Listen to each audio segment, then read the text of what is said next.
Welcome back. So I know how much everybody's been wanting to see the next video, which would have been the next flight of the aircraft, but unfortunately the weather hasn't cooperated.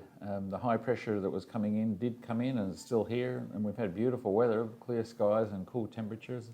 Unfortunately it brought with it the wind, and so the wind has been out of the north or the northeast every day, usually at 8 to 10 knots, and even in the mornings it's 6 knots, and so I just haven't had a chance to get the aircraft out yet.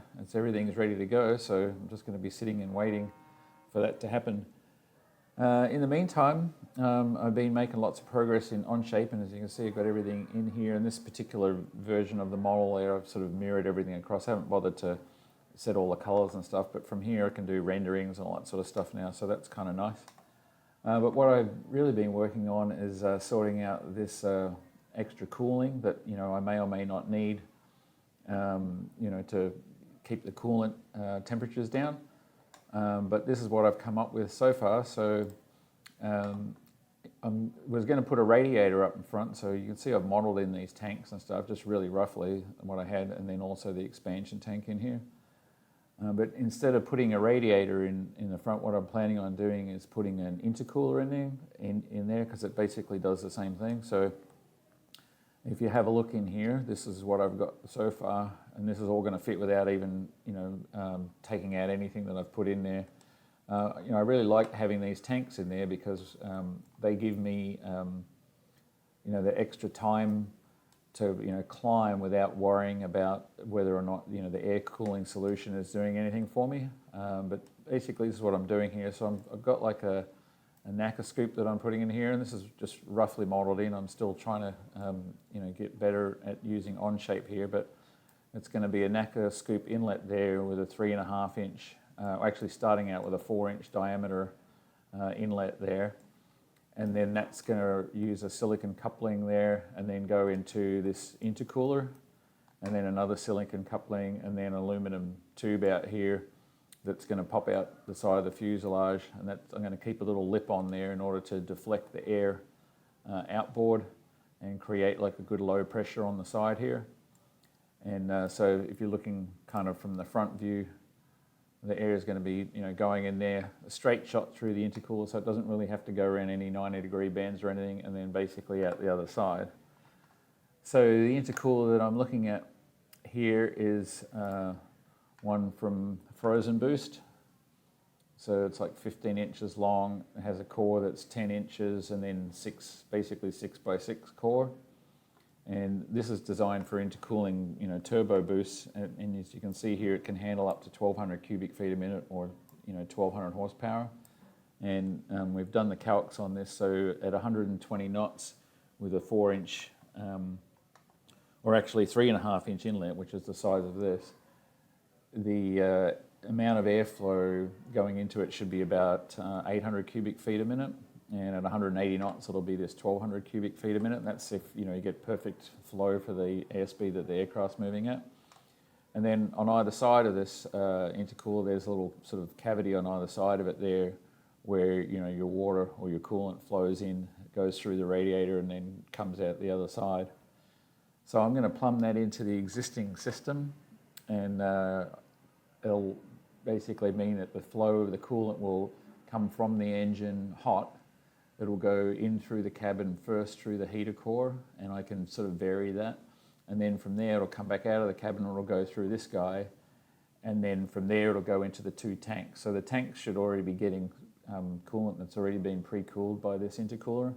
And that should give me, a consistent flow of cold coolant back to the engine.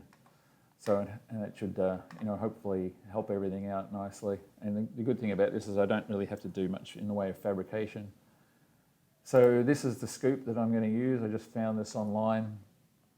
It has a 4-inch outlet there, and it's, basically molded out of carbon fiber, but I'm going to integrate it sort of into the fuselage as you saw, and this is, basically what it looks like there. I have the dimensions and everything there. So what I did was I've gone and modeled it here in OnShape, just roughly. Obviously it's not smooth on the inside like theirs is, but I just wanted basically the dimensions. So I've modeled it to suit. And then as you saw, put it in here. So if I do a cutaway view here, or section view,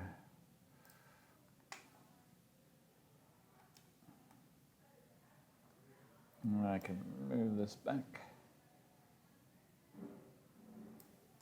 and we can look how that sort of looks from the side there. So it works around that existing tank that's in there. Nice straight flow through, and then that intercooler has some mounting holes on either side of it, so I'll create like a bracket on either side of it to hold it in place. And now just all I have to do then is just make the cutouts into the fuselage and then epoxy that scoop in there, and you know, probably create some sort of extra mounting to help hold this aluminum tube there. So I've ordered some aluminum tube as well that I can cut and sort of fish mouth the shape of that, and then potentially, you know, maybe even create more of a larger lip on that. But given that the air around the fuselage here is high pressure underneath the nose here, I think this is the best place for it to come out here. It should be fairly low pressure along the side, at least compared to under the nose there.